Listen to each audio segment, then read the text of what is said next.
Olá, tudo bem? Mais uma live política do PT. Esta é mais do que especial. Esta é, sem sombra de dúvida, a live esperada por toda a nossa militância. Hoje nós recepcionamos a companheira Fátima Bandeira, militante política, dirigente política, jornalista e professora. Companheira hoje tem a responsabilidade de coordenar, dirigir, mas sobretudo mobilizar e ser protagonista na Secretaria Estadual de Mulheres do PT Ceará. Nós, ao convidarmos esta companheira, temos a dimensão exata do que representa e do que significa hoje a ação política para fortalecer e principalmente construir uma ação protagonista das mulheres, pensando e analisando para o próximo período o papel político das mulheres, um setor que expressa mais de 50% da população brasileira, sem sombra de dúvida, é construir a identidade. E ao trazer a Fátima, nós vamos debater, discutir com você, trazendo sua opinião. Lembrem-se, primeiro agradecer a participação expressiva que nós temos encontrado nas nossas lives. Hoje, mais uma vez, nós pedimos, comente, compartilhe e traga sua curtição. Está aqui embaixo, você encontrará na nossa página do PT, nas mídias sociais, um encontro conosco. Vamos ouvir então a nossa companheira Fátima nesse momento de chegada, mas sobretudo um momento de olhar para o futuro. Diga lá, companheira Fátima. Não, Jacís, é muito importante que a gente esteja fazendo esse trabalho na Secretaria de Mulheres, como você disse, com a tarefa principal de mobilizar, porque efetivamente as mulheres têm exercido um papel de protagonismo muito forte após o golpe, durante o golpe, no enfrentamento antes que ele acontecesse e no pós-golpe, até porque nós somos as maiores vítimas desse golpe, né? O golpe que já é machista na sua origem, um golpe misógino que derrubou a primeira mulher presidenta do Brasil, a companheira Dilma Rousseff, a nossa presidenta legitimamente eleita, porque nós consideramos que ela é a nossa presidenta, o mandato dela não terminou, o que foi um golpe. Então, assim, as mulheres efetivamente têm exercido um protagonismo muito grande nos últimos tempos na vida política do país, mas nós precisamos atuar mais, nós precisamos nos organizar mais, precisamos atuar de forma mais organizada nos sindicatos, nas associações, nos partidos, enfim, uma atuação mais orgânica para que a gente possa coletivamente enfrentar esse golpe e devolver o Brasil à normalidade democrática. Bom, Fátima, nós tivemos aí uma ação muito forte em nível nacional das mulheres com 16 dias de ativismo político, onde se pautou não só o protesto, a denúncia, mas um conjunto de ações. Como é que foi esses 16 dias construído de mobilização para defender a questão e a causa da mulher brasileira? Aqui no Ceará, aqui em Fortaleza especificamente, toda a movimentação em torno dos 16 dias de ativismo, ela aconteceu unificada entre movimentos sociais, organizações governamentais e não governamentais, para que a gente tivesse um impacto maior das ações. No caso específico do PT, nós tivemos atividades aqui com a nossa ex-ministra Leonora Menecute, que era ministra do governo da presidenta Dilma na Secretaria de Políticas para as Mulheres. Fizemos um debate muito bom, promovido pela Secretaria do PT, mas participamos também de todas as atividades promovidas por outras entidades durante os 16 dias de ativismo, que culminou com a caminhada no último final de semana, né, na Praia de Iracema. O que é importante, mais do que o que a gente fez nos 16 dias de ativismo, mas eu acho que o que é importante destacar é o que é que significam os 16 dias de ativismo. Porque nesse período você tem duas datas muito emblemáticas, nisso que a gente chama dos 16 dias de ativismo, que é o Dia Internacional dos Direitos Humanos e o Dia do Homem de Combate à Violência contra a Mulher. Então eu acho que os 16 dias de ativismo ele tem esse caráter simbólico de envolver os homens para o enfrentamento, para o debate da violência contra a mulher. Porque quando a gente fala da violência contra a mulher, a gente está falando do nosso parceiro, né? É do nosso companheiro, é do homem que agride a mulher. Então, os 16 dias de ativismo ele tem esse caráter de colocar o homem na discussão efetivamente, porque não adianta só a gente falar de mulher para mulher. A gente tem os momentos de fazer a discussão entre nós, mas a gente tem que ter os momentos de fazer discussão com os companheiros. Porque se a gente quer fazer a mudança cultural, a gente tem que conversar com os homens. A gente não pode conversar só entre as mulheres. E a gente avança muito mais quando a gente conversa com os homens. Eu estava me lembrando de uma audiência pública que eu fui outro dia, em que foram apresentados inúmeros dados, né, sobre a violência contra a mulher. E uma das coisas que se estava pensando na discussão era como é que a gente envolve os homens para fazer essa tomada de consciência. Porque às vezes os homens nem percebem que estão falando. E quando a gente fala de violência, não podemos falar só da violência física. A violência física é o extremo da violência. Mas nós falamos da violência moral, da violência patrimonial, da violência psicológica, do assédio. Nós estamos falando de várias formas de violência. E muitos homens às vezes não têm a consciência de que aquele é um ato de violência que ele está cometendo contra uma mulher. Ele acha que a violência é só se bater, só se matar. E não é isso. Isso é o extremo da violência. Mas o processo da violência ele começa muito antes, com a tortura psicológica, por exemplo. Quantos homens fazem chantagem psicológica com as mulheres, ameaçam as mulheres, vou tirar seu filho, enfim. Todo esse processo de violência, ele não começa, no primeiro passo, não é a agressão física. Então nós temos que tratar a questão da violência desde a sua origem. É preciso que as mulheres tenham consciência de que isto é uma violência e que os homens tenham consciência de que isso é uma violência e não venha a público apenas quando você tem já o extremo da violência, que é a violência física ou o assassinato de mulheres. Essa abordagem que a Fátima faz é interessante que se perceba de uma visão muito patrimonialista e patriarcal. Nós homens temos que perceber que nas instâncias de poder onde participamos, onde dirigimos, acabamos reproduzindo certos comportamentos que elimina ou que dificulta as mulheres estar no processo elaborativo, decisivo. E é importante refletir sobre isso. Nós, homens, se não aceitarmos que dentro de todos nós tem uma certa ou um grau de machismo, nós não vamos conviver, dialogar e enfrentar essa problemática nas nossas relações familiares, nas nossas relações do cotidiano e principalmente na questão política. Fátima, o que nós podemos dizer pós-campanha dos 16 dias de ativismo que teremos aqui no Ceará? Quais são as ações e qual o percurso que vocês pretendem constituir nesses próximos meses na ação política das mulheres? Vamos tratar de duas coisas. Uma coisa é o planejamento da Secretaria de Mulheres e quais são os objetivos e as ações que nós vamos desenvolver nos próximos dias.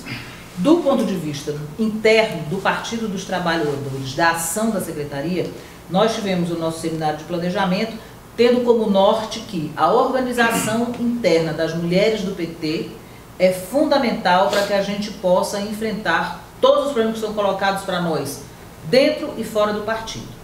Dentro do partido, o principal problema que nós enfrentamos, garantir o respeito à paridade. Garantir o respeito à paridade no sentido de que a paridade não pode ser algo formal, ou seja, ela não pode ser algo imposto, porque agora é paridade e as mulheres estão. Não, a paridade tem que ser algo assumido por todos. As mulheres estão porque elas são metade do partido e nós somos metade do Partido dos Trabalhadores, as filiadas.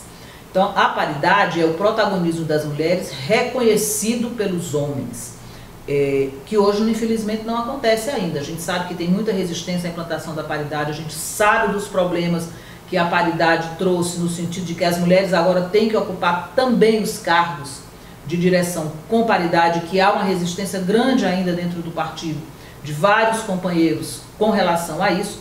E a nossa tarefa é, tendo como norte fazer valer a paridade, tendo como norte a nossa organização fazer valer a paridade, né? Porque isso é muito importante. Então essa talvez seja a nossa tarefa. E a partir da compreensão de que a nossa organização é fundamental, nós montamos um calendário de atividades até julho de 2018. Até julho de 2018, porque depois de julho é campanha eleitoral, a gente não sabe o resultado da campanha eleitoral, então a gente só vai fazer o planejamento para o segundo semestre, para 2019 após o processo eleitoral. No que diz respeito ao PT, o que é que nós já definimos? Primeiro, nós temos que fazer uma reunião grande com todas as nossas mulheres petistas sindicalistas que estão no movimento sindical, que nós precisamos nos organizar para atuar dentro do movimento sindical e dentro do PT com a agenda das mulheres. Nós também vamos fazer 2 grandes encontros regionais de mulheres, um na região do Cariri, outro na região norte, durante o primeiro semestre, exatamente nessa perspectiva da organização para a criação das secretarias municipais de mulheres. Porque é muito importante que os diretórios municipais tenham as secretarias. Quer dizer, a secretaria estadual existe, a secretaria nacional existe, mas isso não rebate nos municípios. Então, os municípios não têm as secretarias municipais de mulheres. Nós temos um único município onde existe a secretaria, que é o município de Caucaia, aqui na região metropolitana, e nós precisamos, se nós dizemos que a organização é o fundamental para a nossa ação política, nós precisamos criar as secretarias municipais para que as mulheres do PT possam atuar de forma organizada. E nós somos 47 mil mulheres filiadas nesse partido. Então é um número muito representativo e nós precisamos que todas estejam engajadas na luta feminista, na luta das mulheres, mas também na luta de enfrentamento ao golpe, porque o golpe atinge a todos nós. Do ponto de vista da agenda social, nós temos um calendário do movimento feminista. A nossa próxima data mais importante é o 8 de março. Então nós temos toda uma discussão para construir o 8 de março de 2018, né? Para que a gente construa o 8 de março de 2018. Mas nós temos um calendário anual. Aí nós temos, para 2018, a Marcha das Margaridas, também é outro. Aliás, acho que a Marcha das Margaridas vai para 2019, não é 2018. Primeiro semestre de 2019. Né? Mas ela é construída, porque a Marcha das Margaridas é um processo muito importante. Ela não é construída só agora, ela é construída, nacional, né? Que é a etapa estadual. Ela é construída ao longo de 2 anos, porque ela acontece de 2 em 2 anos. Então ela é construída ao longo de 2 anos. Então tem toda a construção também da Marcha das Margaridas. E eu me lembrei das Marchas das Margaridas porque é muito importante a gente lembrar da questão da mulher trabalhadora rural. A mulher trabalhadora rural será uma das mais afetadas se essa reforma da Previdência passar. Então é muito importante que a gente esteja trabalhando com as mulheres rurais, também de forma muito específica, porque o grande prejuízo que a área rural vai sofrer com essa reforma é algo que a gente só vai conseguir visualizar se essa desgraça acontecer. Então, para que não aconteça, nós temos que trabalhar muito para impedir a reforma e que todas as suas consequências atinjam a mulher. Mas do ponto de vista da participação, o PT tem como decisão, a secretaria, se inserir no calendário nacional da luta das mulheres. Temos o Fórum Social Mundial também, que agora me lembrei que vai acontecer em março, né? Que será na Bahia, em Salvador, no governo do PT, no governo do Rui. E aí também vamos fazer a discussão da nossa participação no Fórum Social Mundial, porque também, neste momento, é outra instância fundamental que está sendo reativada para enfrentar o golpe. Muito bem. Fátima, eu falo muito, se deixar eu falo. É importante você, pode curtir, mas comente, compartilhe, traga a sua opinião. Esta temática ela é muito importante, sobretudo para valorizar e criar uma dinâmica de participação efetiva das mulheres na política. Fátima, essa semana nós tivemos uma reunião no PT para tratar de um problema específico de uma determinada cidade e só veio homem. E eu perguntei, cadê as mulheres?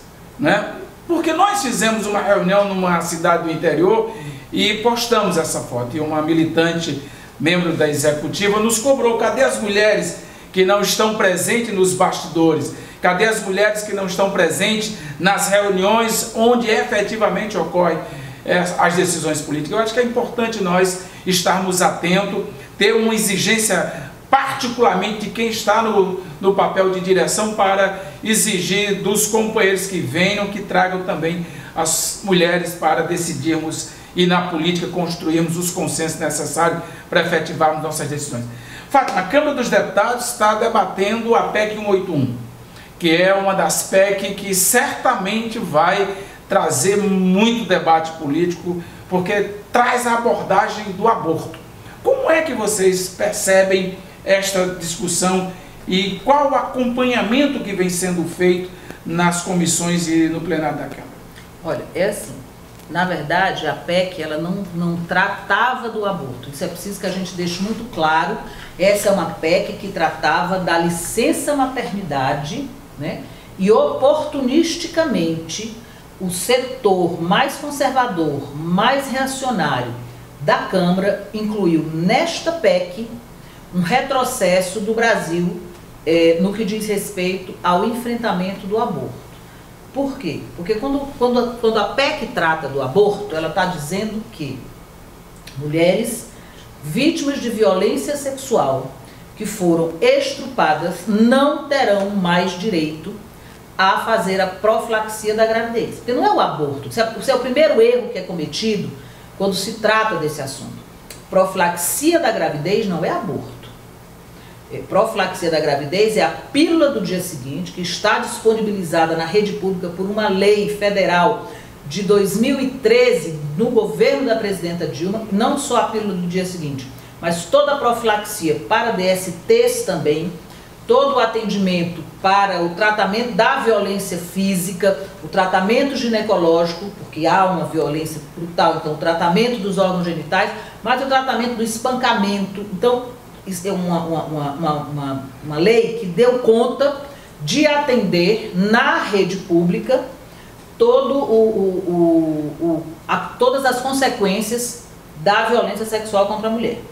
Com relação à questão da pílula do dia seguinte, uma lei de 1940 já assegurou, da década de 40, acho que de 44, assegurava o direito à mulher a interromper uma gravidez fruto de violência sexual.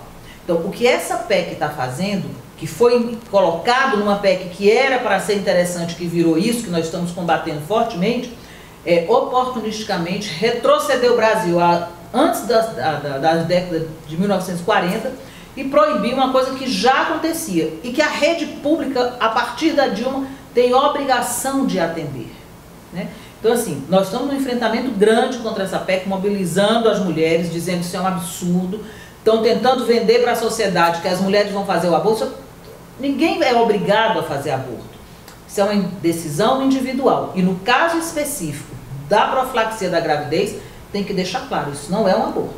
Isso é uma prevenção para uma gravidez indesejada. Eu não vou nem entrar no debate de gravidez indesejada por outros motivos. Porque nós temos que discutir se nós somos ou não as donas dos nossos corpos.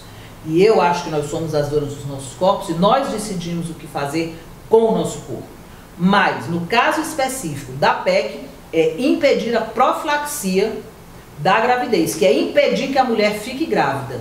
Então, quer dizer, é o absurdo dos absurdos, o retrocesso do retrocesso, e impedir que a rede pública atenda. Você sabe qual é a consequência disso? Sim. Mais mulheres vão morrer de aborto. Porque quem quer fazer o aborto, quem acha que deve fazer o aborto, vai fazer na rede pública, na rede privada,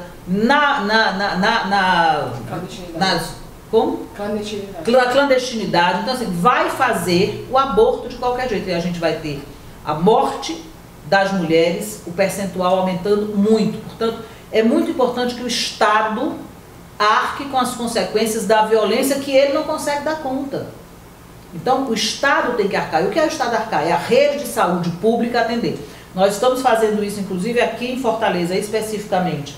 A vereadora Larissa Gaspar está com um projeto na Câmara Municipal, essa audiência pública que eu falei há pouco, inclusive, foi sobre esse projeto, na Câmara Municipal, para garantir que os hospitais da rede pública municipal também prestem o atendimento às mulheres vítimas de violência sexual, porque hoje é feito na maternidade escola, é feito acho que no Hospital Geral, né? Então, os hospitais públicos do Estado, mas os hospitais do município não estão preparados para esse atendimento. Porque também tem outra coisa, o atendimento não é só, olha, agora vai fazer, não, você tem que capacitar as equipes. Vocês imaginam que é o trauma de uma mulher que foi espancada e violentada sexualmente, chegar no hospital e não ser atendida por um profissional que esteja sensibilizado para aquele momento dramático que aquela mulher está vivendo, em que ela quer tirar do corpo aquelas marcas a qualquer preço, aquele sofrimento. Quer dizer, então, é preciso que as equipes sejam preparadas para atender essa mulher. E aí, o projeto da Larissa é que a prefeitura vai ter que qualificar o seu pessoal para fazer também esse atendimento na rede pública municipal. Esse debate, Fátima, ele envolve um sentimento que só dá para falar quem já teve alguma experiência muito próxima ou quem conviveu com alguém que foi violentada. E para o movimento de mulheres, em especial aquelas que entendem que a liberdade tem o controle decisório da sua vida, é algo que precisa ser respeitado e entendido por toda a sociedade. nesse momento de golpe na Câmara, a gente tem assistido cada aberração, cada absurdo que tentam desqualificar e desmoralizar a luta e as bandeiras das mulheres. Bom, nós queremos ouvir sua opinião. Traga, comente, compartilhe, curte. A Fátima, a nossa secretária de Mulheres, tem uma experiência, uma larga experiência, tem uma capacidade de ação política muito grande e está trazendo hoje, nesta elaboração, muitas informações. Mas a nossa companheira jornalista, Poliana Uchoa, que é a última participação dela na coxia, ela não Entrevista fantasma, é? Entrevista fantasma. Vamos ouvir a nossa jornalista. Mas na próxima, Poliana, você vai estar aqui conosco, vai sair da clandestinidade. Ela quer ficar na clandestinidade, vai contagem regressiva. Vamos fazer, ó, traga aí, vamos lá. Hashtag aparece, Poliana. Ok. Então, secretária, uma das perguntas também que eu gostaria de fazer o Ceará é um dos estados com o maior número de feminicídios no Nordeste, né? Por dia, a Delegacia da Mulher aqui em Fortaleza recebe em média 50 denúncias. E aí, como é que a gente pode mudar esse cenário local e estadual e até nacional, né? O que as mulheres e os homens podem fazer para mudar isso? Olha, a questão da violência, quer dizer, quando a delegacia recebe esse número de denúncias, a gente está dizendo que as mulheres são vítimas de violência. A gente lembra aquele dado, hoje é o dado mais famoso, a cada 11 segundos uma mulher é agredida no Brasil, né? Esse é o dado que ficou mais famoso depois da tal pesquisa divulgada pela Folha, né? Mas isso é verdade, né? Então veja como isso está entranhado na cultura machista do Brasil. Essa mudança cultural, ela não é algo que você faz rapidamente. Então, assim, há todo um trabalho que precisa ser feito de mudança cultural, que passa por várias instâncias. Do ponto de vista da segurança pública especificamente, uma coisa que a gente sente muita falta é que, do ponto de vista da segurança, a questão da mulher é sempre tratada pontualmente. Se eu vou pegar aqui o exemplo, inclusive, do nosso governo, nós temos no Ceará o Pacto Ceará-Pacífico, né? A política de segurança, o Pacto Ceará-Pacífico, não envolve a questão da mulher.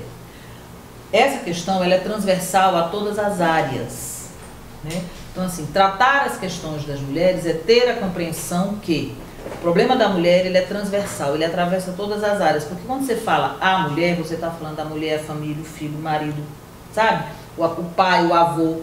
Porque se você for pensar efetivamente no papel que as mulheres exercem na sociedade, e essa é uma discussão que nós temos que fazer, inclusive, para colocar no PIB o valor do trabalho doméstico, que ainda é assumido por nós, e que não faz parte do PIB, mas que faz rodar essa máquina da economia quando a gente faz todo o trabalho doméstico, que é esforço, que é exploração de mão de obra, né?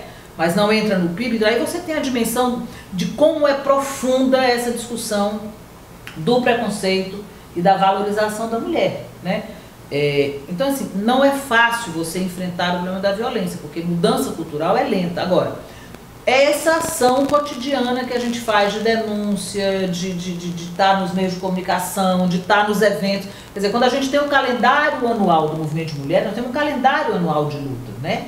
Onde o 8 de março é o que tem talvez a maior repercussão. Mas nós temos, por exemplo, o Dia da Consciência Negra, que é importantíssimo, faz parte do nosso calendário. Nós temos o Dia da Empregada Doméstica, faz parte do calendário de lutas. Nós temos o Dia das Margaridas, faz parte do calendário de lutas. Então, nós temos todo um calendário de luta e é esse trabalho, que a gente diz assim, esse trabalho de formiguinha que a gente faz. Esse é um aspecto para tentar. O outro é o trabalho junto às próprias mulheres, porque o machismo é dos homens, mas é das mulheres também. A gente tem mulheres que dizem, eu odeio feminismo, eu odeio feminista. Ora, todas nós somos feministas de um jeito ou de outro, quando nós somos independentes, autônomas, sustentamos nossa casa, né? Então, eu faço parte do Conselho Estadual dos Direitos da Mulher e tinha uma moça no Conselho que disse, ela é membro do Conselho, eu tenho horror esse negócio de feminismo, eu não sou feminista. Mas claro que você é. É claro que você não sabe que é, mas é. O que é que você está fazendo aqui então, nesse espaço? Foi tratado todo um preconceito contra o feminismo e a gente precisa recolocar na pauta essa discussão do feminismo. Nós somos feministas. O feminismo no sentido de que nós todas lutamos para enfrentar o preconceito contra as mulheres, que deságua na violência. Porque quando a gente diz o preconceito, a gente está dizendo o seguinte, ó, há o preconceito contra a mulher e isso vai terminar na violência. É por isso que existe a violência. Então, você tem que combater o preconceito para que você possa combater a violência, senão você não consegue avançar. Outro dia alguém estava usando um exemplo, porque ele bate na mulher só quando está bêbado. Por que ele não bate no cara que está no bar? Ele vai bater na mulher? Né? Porque ele não está com a cabeça na parede. Ele fica bêbado, não briga com o cara que está no bar, ele briga chega em casa e vai descontar na mulher a raiva que ele teve de alguém, né? Então não é assim, né? Essa questão do enfrentamento à violência, ela é muito profunda. E vai, sim, infelizmente, Poliana, demandar muito tempo e muito esforço nosso. A gente não vai mudar isso tão rápido. E se a gente raciocinar que isso também está associado com a questão do capitalismo, ainda fica mais complexo esse enfrentamento, porque nós somos objeto, né, para o consumo, né? O que é que a gente vê? O que é que vende os produtos? Ainda hoje, apesar de toda a luta, de toda a resistência, você ainda vê nas propagandas a venda da mulher como objeto. Portanto, é um objeto, né, é meu, é de minha propriedade, eu faço o que eu quiser com ela. Isso faz parte dessa cultura capitalista também, reduzir o papel da mulher. Reduzir no sentido de que não incorporar ao PIB as nossas atividades domésticas, né? Então, quer dizer, nessa associação do capitalismo, né, com o machismo, né, essas coisas muito imbricadas que você não consegue muito separar, então não é fácil, mas a gente tem muita disposição, a gente não desiste, a gente é mulher, a gente é de luta e a gente vai um dia conseguir mudar essa sociedade. Então, Fátima, continuando nessa pauta de repente, como é que está o feminicídio no Brasil, né? Saiu uma pesquisa recente de uma demógrafa, a Jaqueline Aparecida Ferreira, que ela afirma que a principal vítima do feminicídio são as mulheres negras. E aí, o que a gente poderia apresentar em relação a isso? Que além do racismo, tem o feminicídio com as mulheres. As mulheres negras são as maiores vítimas da violência. Não é só do feminicídio, da violência em geral.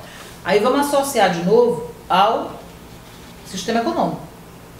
As mulheres negras são as de menor salário, as de menor acesso à educação, né? Tem uma outra pesquisa que diz que em 2016, se eu não me engano, aumentou 54% o número de a violência contra mulheres negras e diminuiu e aumentou só 9% contra mulheres brancas, né? Apesar de sermos uma sociedade majoritariamente negra, né? A gente às vezes não se reconhece também como tal, mas nós somos. Difícil é branco aqui, albino, germânico, né? Para caracterizar. Mas no Brasil o preconceito de cor é muito forte. Aí ele se reflete na questão socioeconômica. Então, as mulheres negras, do ponto de vista socioeconômico, elas estão em desvantagem em relação às mulheres brancas. E aí, do ponto de vista da violência, também elas estão mais suscetíveis, porque essas coisas não são dissociadas, né? Embora você tenha violência nas classes mais abastadas, você tem também, temos casos emblemáticos aqui no Ceará, né, que eu não vou exemplificar, mas temos casos aqui emblemáticos, né? Ela acontece em todas as camadas sociais, a violência acontece, mas nas camadas mais pobres ela é mais forte, porque ela vem associada a outros problemas, né? O problema financeiro é um desses problemas. Então, se desconta na mulher todos os traumas e todas as angústias que eu sofro no dia a dia. E aí ela é mais fraca? É nela que eu vou descontar, porque eu não consigo descontar no meu patrão, eu não consigo descontar no cara que brigou comigo na rua. Eu chego em casa e vou descontar na mulher. E essa é uma outra coisa importante. A violência contra a mulher acontece majoritariamente dentro de casa. E é isso, a gente precisa denunciar. Acontece dentro de casa. Não é na rua essa maior violência, ela é dentro de casa. Ela, em geral, é o parceiro, ou o irmão, ou o pai. Então ela acontece dentro de casa. Nós temos que denunciar isso, porque o fato dela acontecer dentro de casa, a gente não tem números reais dessa violência, porque muitas mulheres não denunciam ainda, por medo ou por outras condições, elas acabam não denunciando. Então os dados que nós temos da violência, eles ainda são muito irreais em relação ao número efetivo, as estatísticas efetivas que acontecem da violência contra a mulher. É muito grave essa situação de violência, né?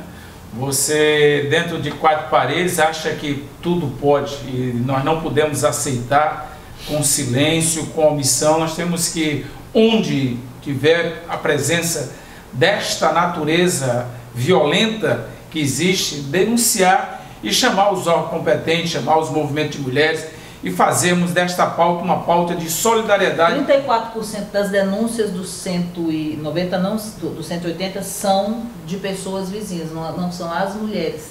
Elas não têm coragem e são ou terceiros que acabam denunciando de tanto ver aquela situação. Por isso vamos comentar, vamos curtir, vamos compartilhar, vamos amplificar esse debate e trazermos a nossa efetiva solidariedade. Fátima, vamos falar sobre eleições? Vamos. Nas últimas eleições, o PT Ceará conseguiu eleger uma deputada federal, a deputada Luiziane Lins, e uma deputada estadual, a deputada Raquel Marques. Como é que estará a chapa em 2018 no cenário estadual de uma bancada e para a deputada federal? O que é que a Secretaria, no seu planejamento, elaborou e preparou para fazermos a construção efetiva da presença das mulheres no parlamento e na política? Não, nós tratamos disso na nossa reunião de planejamento, porque qual é o problema que está colocado? 30% das vagas da chapa são ocupadas por mulheres. Obrigatoriamente, isso é da legislação eleitoral, inclusive um avanço da legislação, fruto de luta das mulheres, inclusive do PT. Você sabe que essa coisa dos 30% começou no PT, quando o PT, na década de 90, criou os 30% de mulheres na direção do partido. E olha que foi muita briga. Hoje é paridade. E foi muita briga Hoje é paridade. Acabou que isso virou uma legislação e 30% das vagas na chapa tem de ser ocupada por mulheres. Bom, esse é um aspecto. No caso específico do PT, nós queremos evitar o que acontece na maioria dos partidos, na grande maioria dos partidos, que é candidatas laranja para garantir a maior chapa de homens, né? E aí aqui não tem santo, acontece em todos os partidos, inclusive no nosso, e a gente tem que dizer isso claramente, porque a gente só enfrenta as questões quando a gente as coloca com toda a transparência. No PT também acontece. O que é que nós discutimos e que nós queremos resolver? Conversar com as mulheres que estão sendo estimuladas e as que nós estamos estimulando para serem candidatas, que elas serão candidatas de fato e que elas terão todo o apoio da secretaria, e nós vamos discutir com a executiva do partido como é que vai se dar esse apoio, porque assim como nós temos 30% das vagas, nós temos 30% das verbas, né? E aí nós queremos discutir como é que nós vamos financiar. E aí nós temos muita clareza da perspectiva de eleger mulheres. Nós queremos, inclusive, conversar com o governador Camilo Santana sobre esse assunto. Queremos conversar com ele, na verdade, duas coisas. Queremos conversar com ele sobre a participação das mulheres nas eleições, porque elas são muito importantes para a eleição dele e são importantes para contribuir com o governo dele. Então nós queremos conversar com ele sobre a eleição das mulheres e sobre o plano de governo dele. Que nós queremos dar a nossa contribuição para a elaboração do plano de governo para a reeleição do Camilo. E esse é o movimento que nós estamos fazendo, nós já começamos a conversar, nós temos alguns nomes que estão se colocando já como candidato, tanto para federal como para estadual, mas sentimos sim muita dificuldade de ocupar os 30%. Por isso nós estamos fazendo um planejamento de conversar com as companheiras que são lideranças comunitárias, que são lideranças sindicais, para que coloquem seu nome à disposição e que a gente vai apoiar e ajudar na perspectiva de que a gente possa não só ter uma chapa com 30% de mulheres, mas ter uma chapa de mulheres competitiva, para que a gente aumente a nossa bancada de mulheres, porque nós precisamos aumentar a bancada de mulheres, por mais que os companheiros que estejam na bancada tenham sido parceiros nossos em todas as nossas lutas, e isso nós não podemos reclamar, todos os nossos deputados federais ou estaduais têm sido extremamente solidários com a nossa luta. Mas você mesmo disse há pouco, ninguém é capaz de sentir o que a gente sente na pele, porque são homens, é diferente, nós temos universos diferentes, nós temos vivências diferentes, nós não somos iguais, nós temos que ter o mesmo respeito, mas nós temos que ter clareza que nós somos sim diferentes. E aí, assim, é muito importante que a gente tenha mulheres no parlamento, é muito importante, né?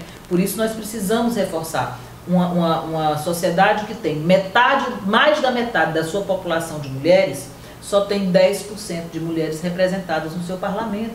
Então isso é um absurdo, é por isso que esses retrocessos acontecem, porque nós não temos as mulheres no parlamento, né? E às vezes as poucas que temos ainda são machistas também, porque a gente ainda enfrenta isso, nós temos problemas sérios com as bancadas evangélicas de mulheres, né? Que aí a gente tem uma dificuldade muito grande de debate. A gente tenta, mas a dificuldade do debate é muito forte. Então nós precisamos eleger mulheres que tenham consciência da luta das mulheres, que tenham consciência da importância do feminismo, e esse é o esforço que nós vamos fazer para as eleições de 2018, para tentar reverter isso, porque é um absurdo, viu? Nós elegemos 4 deputados federais, só uma mulher. Nós já elegemos 2 deputados estaduais, nenhuma mulher, porque a Raquel assumiu como suplente, né? Dos 2 que nós elegemos, os 2 eram homens, né? Então, assim, nós precisamos eleger mais mulheres, porque a gente precisa colocar na agenda do parlamento e na agenda da sociedade as questões para o empoderamento das mulheres e não para a reversão de direitos.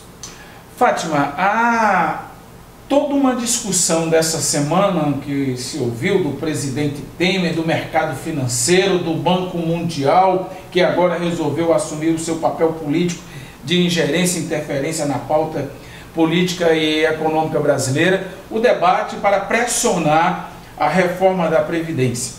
Efetivamente, qual é o impacto da reforma na vida das mulheres brasileiras?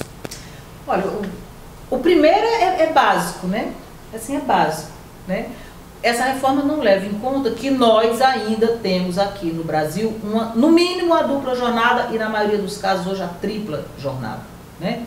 Então, assim, essa reforma, ao não levar em conta essa questão da nossa jornada de trabalho, né, aumentando a aposentadoria, né, eu fico pensando numa professora. Quando as minhas filhas eram pequenas, eu vou contar esse caso porque para mim era emblemático, as crianças eram de creche. E eu ia trabalhar e deixava as crianças na creche. Então, quando eu chegava de manhã cedo, eu deixava as crianças na creche.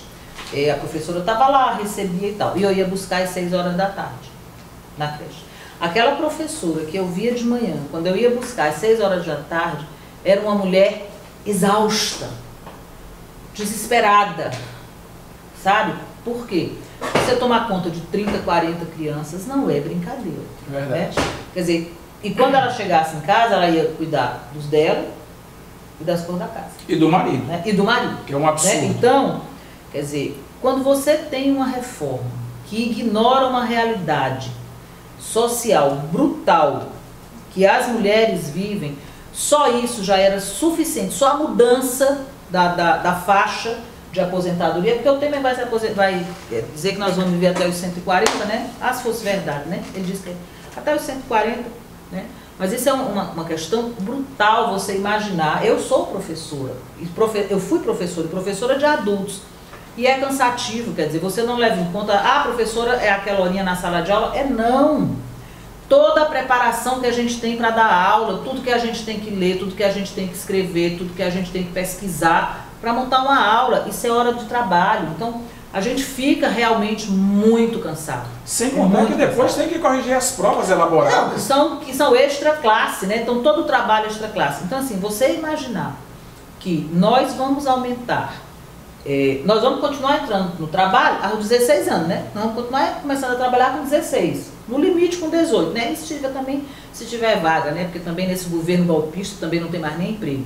Mas quando tem, a gente começa a trabalhar com 16 anos, formalmente, né? Isso para levar em conta o mercado formal, porque tem gente que começa criança, que é a exploração do trabalho infantil. E aí a gente vai aí até os 70 anos trabalhando bobagem, né? Ora, gente, pelo amor de Deus, nós temos que ter o direito de dar a nossa contribuição e usufruir da nossa contribuição para o conjunto da sociedade.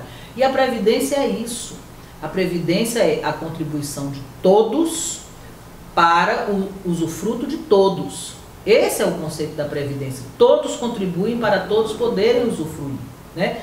E aí tenta-se vender uma ideia de reforma da Previdência, de que é acabar com privilégios. Acabar com privilégio era acabar com a aposentadoria e com os privilégios do judiciário. Esse sim é cheio de privilégio.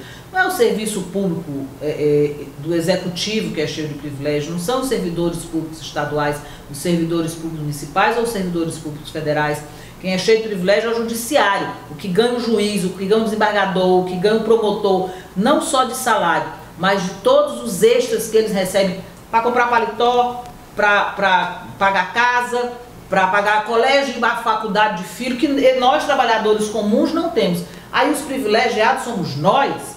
Não, essa reforma da Previdência, ela é uma reforma que visa implantar no Brasil a previdência privada para alguns ganharem dinheiro. E a gente tem que começar a dizer isso com todas as letras. Eu estou muito indignada com essa propaganda que está saindo agora na televisão, de que não traz prejuízo para as mulheres rurais, traz um prejuízo enorme, que foi um avanço enorme que nós vemos nos governos Lula e Dilma com a previdência dos rurais, e eles querem desmanchar tudo isso. Então, eles querem acabar com a previdência pública no Brasil, para trazer de volta a previdência privada, que os mais velhos da geração do meu pai e da minha mãe conheceram, que pagaram a vida inteira uma previdência privada e quando iam se aposentar tinha falido, tinha fechado, então estava recolhendo dinheiro, mas não tinham dinheiro para pagar. Então era isso que vigia no Brasil antes de você ter o fortalecimento da previdência pública.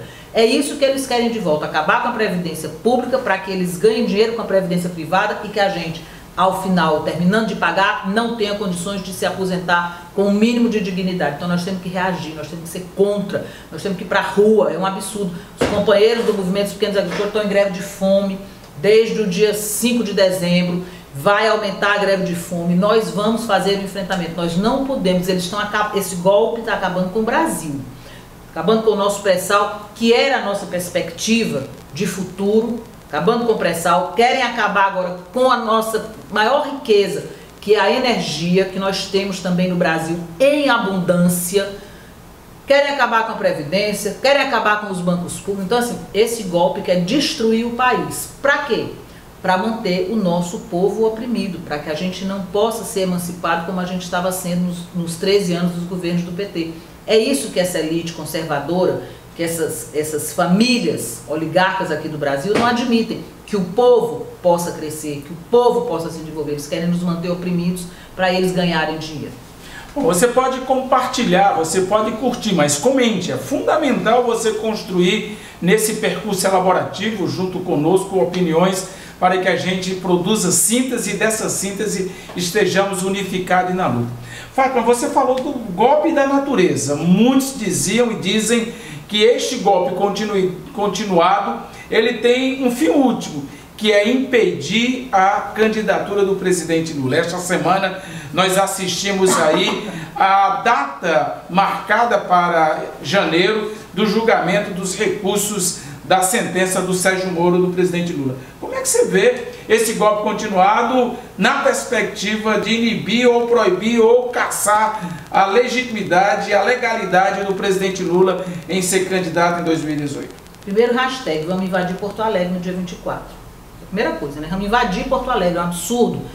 Vou começar por isso, porque o primeiro absurdo desse julgamento no dia 24 é que no dia 24 faz um ano da morte da dona Marisa. Então, quer dizer, isso já é uma crueldade. Isso deixa de ser um problema político e passa a ser uma crueldade. O presidente Lula será julgado no dia da missa de um ano de morte da sua companheira da vida inteira. Então isso não é justiça. Não é justiça. Isso é crueldade do juiz que faz um negócio desse. Bom, isso é porque a gente não pode deixar passar, porque isso indigna todas nós mulheres, e nós sabemos que a Marisa morreu por tudo que estavam fazendo contra a família dela, porque a gente, tudo que fazem contra as nossas famílias, nós sentimos profundamente, nós temos uma solidariedade enorme com o presidente Lula. Então, assim, essa é a primeira coisa que a gente queria colocar. Eu não acho que o fim último é derrotar o presidente Lula, eu tenho muito mais medo disso, porque alguém, não me lembro mais quem, já dizia assim, se for preso... Se for candidato, não é a lógica, não, se for candidato... Era se for preso, vira herói. Se for morto, vira mito. Isso. Né? Então, se o Lula for preso, vira herói, se for morto, vira mito. Eu não sei se este é o último ato desse golpe contra o presidente Lula. Eu confesso para você que eu tenho muito medo do que eles são capazes de fazer. Tenho mesmo. Tenho dito em conversas privadas, eu morro de medo da segurança do presidente Lula, porque eu acho que eles são capazes de qualquer coisa para impedir que o presidente Lula possa voltar a governar esse país e trazer a nossa dignidade de volta. Tenho muito, muito, muito medo. E não acho que eles tentarem impedir a candidatura do presidente Lula seja o fim do golpe. É mais uma etapa do golpe, porque daí, se eles conseguirem eliminar o presidente Lula em qualquer aspecto, eles vão fazer todas as outras desgraças, porque o presidente Lula significa, gente, a nossa resistência. O que é que o Lula é hoje? O Lula é o símbolo da nossa resistência ao desmonte que está sendo feito, à desgraça que está sendo plantada,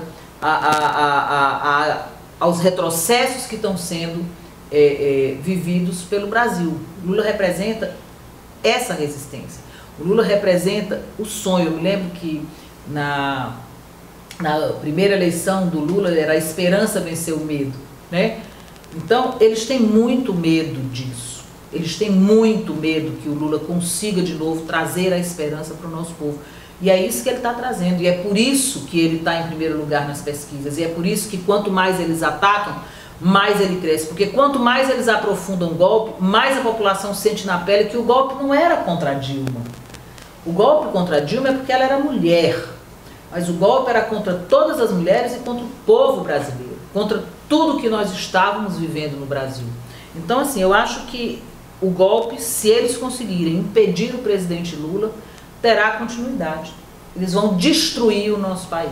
Destruir literalmente o nosso país, subordiná-lo, colocar nosso povo de joelhos. E nós não podemos aceitar isso. Nós temos que reagir, temos que estar nas ruas e temos que lutar para ter eleições livres, porque ainda tem outro problema.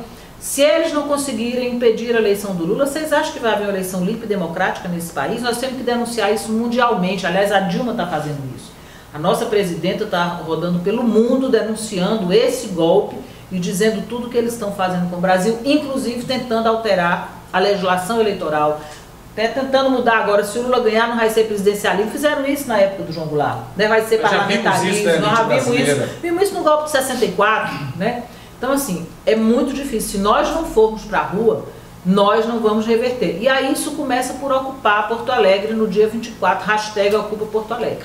Este é o nosso papel. Você, meu companheiro, minha companheira, que atua, que é militante, que tem uma relação de identidade programática, seja com a esquerda, seja com os movimentos progressistas, seja com o sentimento de Brasil, não deixe que esta elite carcomida, que produziu todos os fenômenos aos quais nós convivemos e conhecemos, traga o Brasil ao seu início de colônia. Eles querem voltar à época da colonização. E nós, nessa live de hoje, estamos concluindo esse debate, mas queremos, durante todos os próximos dias, trazermos o sentimento de mobilização.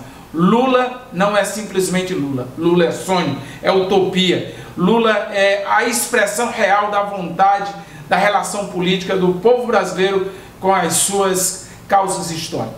Obrigado. Compartilhe, trazendo consigo as nossas visões e as nossas concepções.